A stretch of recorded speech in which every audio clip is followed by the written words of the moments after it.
On this episode of the Western Slope Statesman podcast, Representative Soper and I sit down with Senator Perry Will. Senator Will is from Newcastle, Colorado in Garfield County and serves the great people of Senate District 5. Our conversation today was all about wolves. We ranged from Prop 114 to Senator Will's career as a game warden, and we end on the future of wolves. Senator Will, welcome to episode 2 of the Western Slope Statesman podcast. We're so grateful to have you here. To start out, do you mind telling us where you represent? Yeah, thank you. And it's an honor to be here today. And I represent Senate District 5, which is 7 counties there in the Western Slope of Colorado, kind of the best part of Colorado. Yeah. But it's a portion of Garfield County, Okay. a portion of Eagle County, all of Pitkin County, and the portion of Eagle County is everything in the Roaring Fork drainage of Eagle County, and then all of Pitkin County, all of Gunnison County, all of Hinsdale County, Oh, wow. and then a portion of Montrose and a portion of Delta counties. So it's a huge area. Yes, and so you and Rep. Soper overlap in Delta County. We certainly do. Okay. Yes.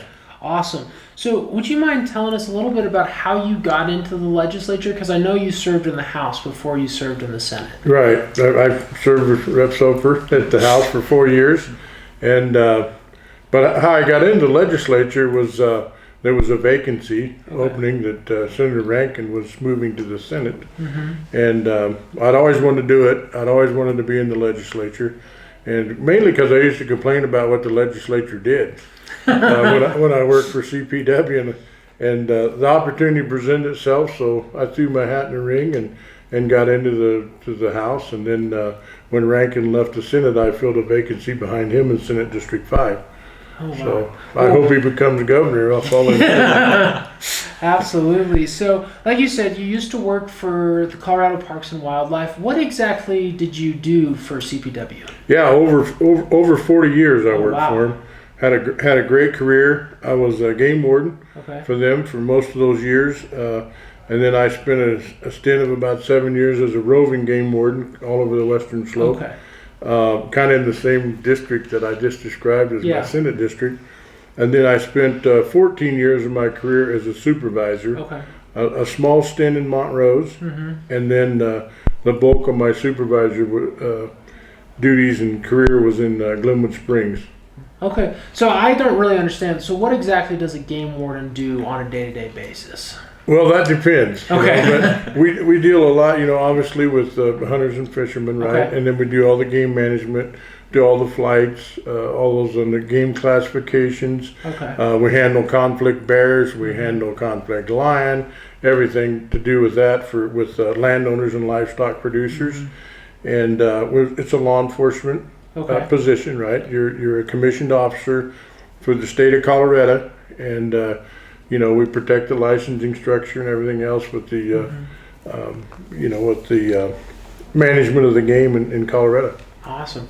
Well, kind of pivoting, one of the big bills we did last year was SB 23-256. Rep. Soper, can you kind of tell us what SB 23-256 did? Yeah, absolutely. Senate Bill 256 would have required the 10J rule to be in effect before wolves were on the ground.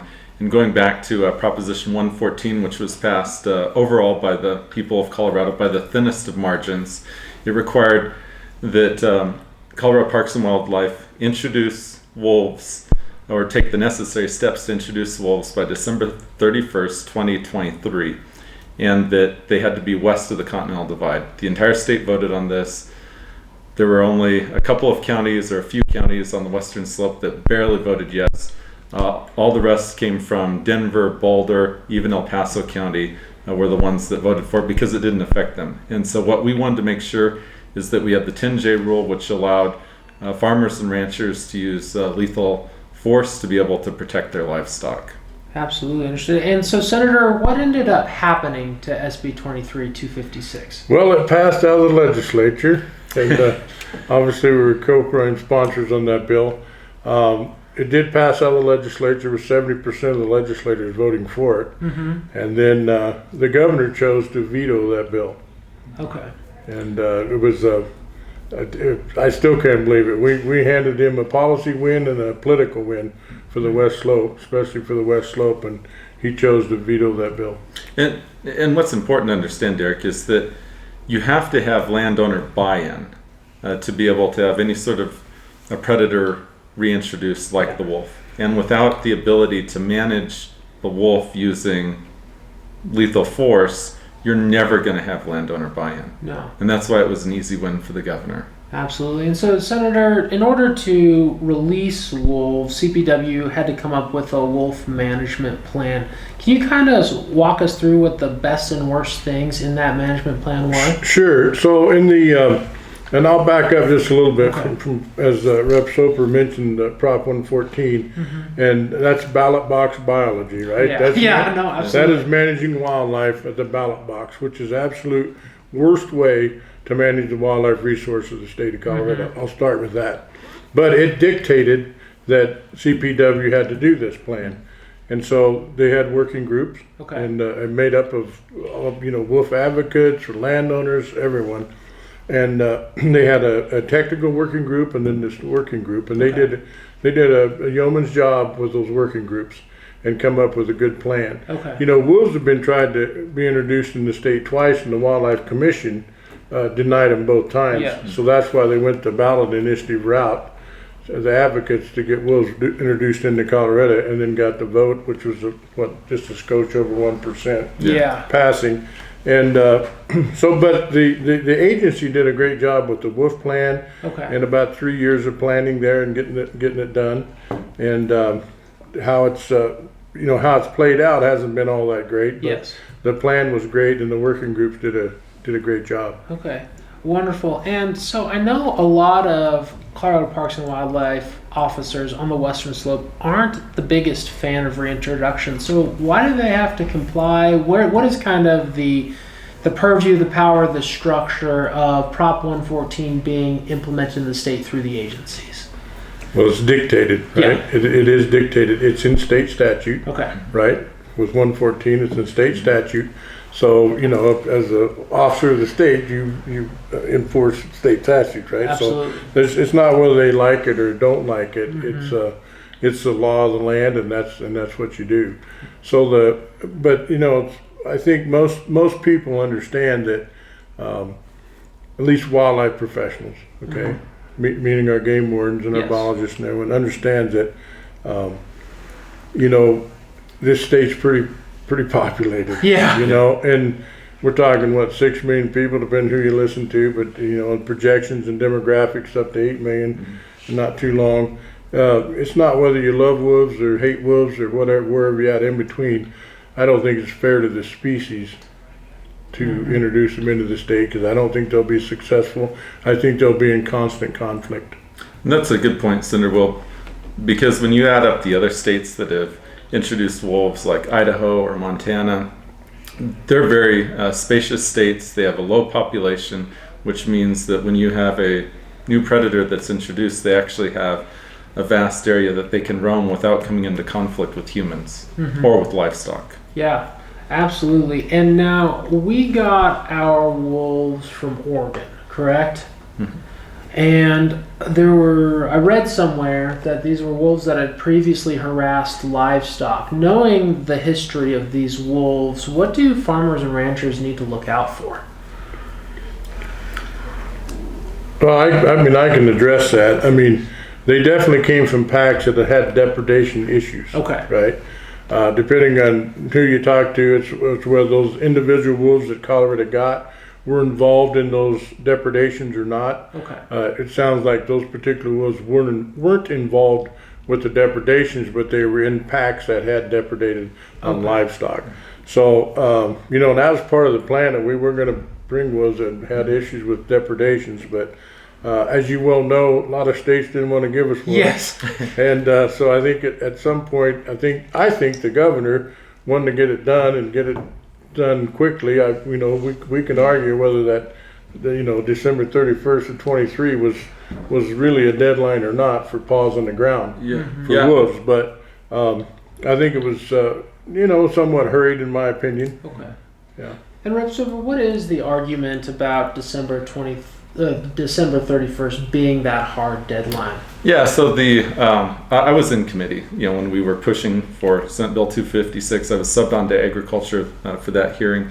And we actually heard from the guys from Boulder who wrote the proposition.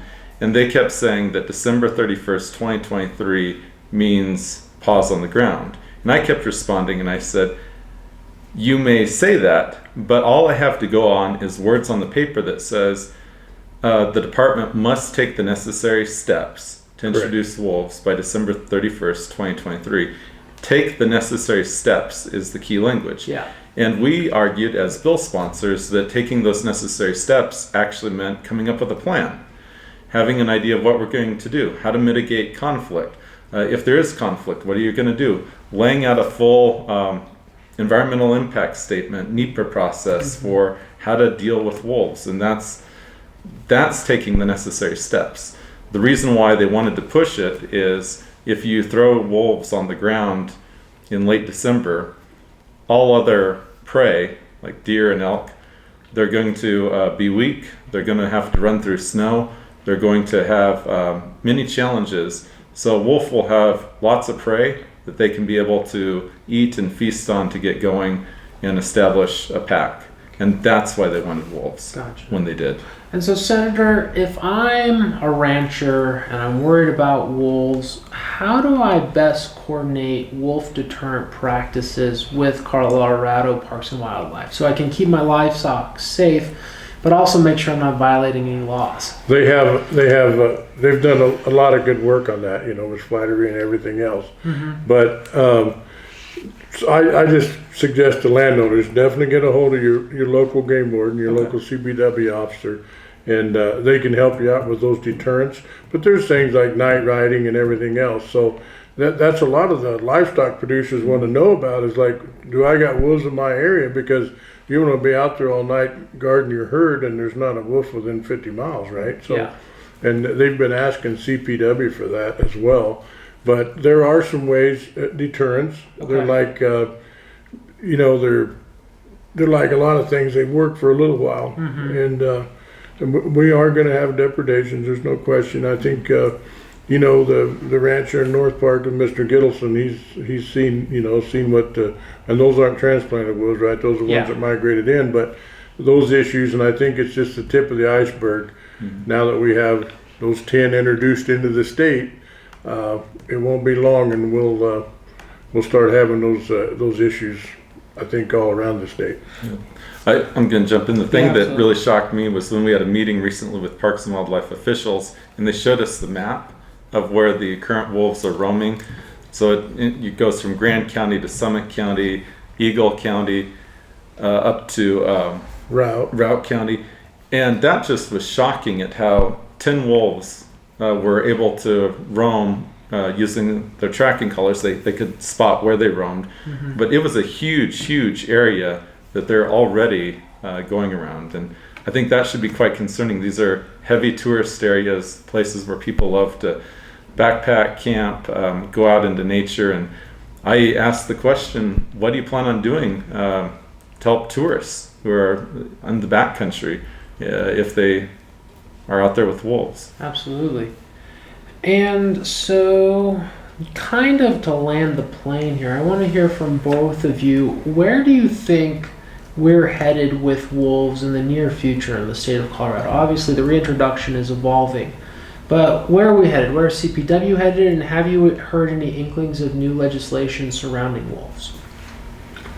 I'll start with, I predicted when this, of course, was Prop 114 happened. I predicted that it was going to really ruin some relationships with CPW and the local landowners and those relationships that they've been built over the years and relationships that I've built over the years. I was really afraid for the agency to because a lot of the anger is going to about wolves and depredation is going to be directed at CPW and their officers and their people, right? When in fact they're just doing what they're told to do. So that concerns me a lot. Absolutely. And so have you heard anything about new legislation coming down the pipeline to deal with wolves, or is it just kind of all on the CPW side at this point? Right now it's on CPW. I haven't heard any legislation coming down. We ran Senate Bill 255, which was the compensation bill last year Yeah. for the for livestock producers, Okay. so they're compensated. Yeah. And I think it's good. I mean, we'll have to tweak it some and do some things, but and that money does not come from sportsmen. I want to Gotcha. say that. Yeah. I read that bill a couple of years ago that none of this wolf reintroduction could be used from hunting and fishing dollars or sportsmen's dollars. It's the same thing with the compensation. Gotcha. It comes out of general fund. Okay. Awesome. And so Senate Bill 255 passed. It did. And how do you access those resources? Do you apply through the CPW's Yes. website? Okay. And they have, yes, they have, and they have all the forms for wolf depredation, everything. It's very similar to the game damage, whether it be bears or lions, like we've done traditionally for years and years and years. Yeah. But it's very similar, filing the report and filing for the claim. Okay. And all officers in the state are aware of that and have those forms. And so if someone has an issue, they can get compensated for the livestock they lost. Welcome back, Representative. And thank welcome you. back. Yeah, thank you very much. Sorry, we're filming at the state capitol, and I had to go vote. The world we live in is all about balancing and trying to do 10,000 things at one time. And for those of you listening at home, Representative Soper had to leave filming of the podcast briefly to go vote in the Finance Committee. So, Representative, I just asked, and we just finished up with Senator Will, where do you see the future of wolves in Colorado? What do you see happening? And do you see any legislation coming down the pipeline that's going to deal with wolves, or is this solely in CPW's camp for now? For this year, it's in CPW's camp. There will be legislation in the future. I mean, there's going to have to be, because as the wolf packs grow, I think we're going to see more conflict between wolves and humans, especially the ranching community, the hunting industry, the guiding community, and then the outdoor rec and tourism industry. I mean, I think all those are going to see major conflicts just because our population is such in Colorado. And we're going to have more policy to have to deal with wolves and the problem that CPW has created.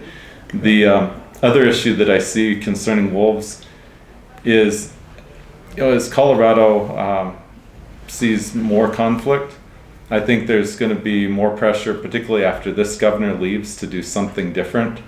And with our current governor, we all know where the source comes from for why he is passionate about wolves. But a different governor is likely to have different feelings, and it could be that policy gets reversed. I'm optimistic that maybe one day we could push wolves back to Oregon and Washington. Yeah, absolutely. Thank you so much, Senator, for joining us on the Western Slope Statesman. We really enjoyed having you here and using your expertise. Thank you. Awesome. Thank you. Thank you so much for listening to this episode of the Western Slope Statesman podcast. All the resources we have discussed today will be linked in the description below. If you like what you hear, please subscribe to our Substack, also linked below, or wherever you listen to podcasts. This is supposed to be a resource for you. So please like, comment, and let us know what you think via any of our social media channels or directly on our Substack, YouTube, or Spotify. Thank you so much for your time. Have a wonderful day, and God bless.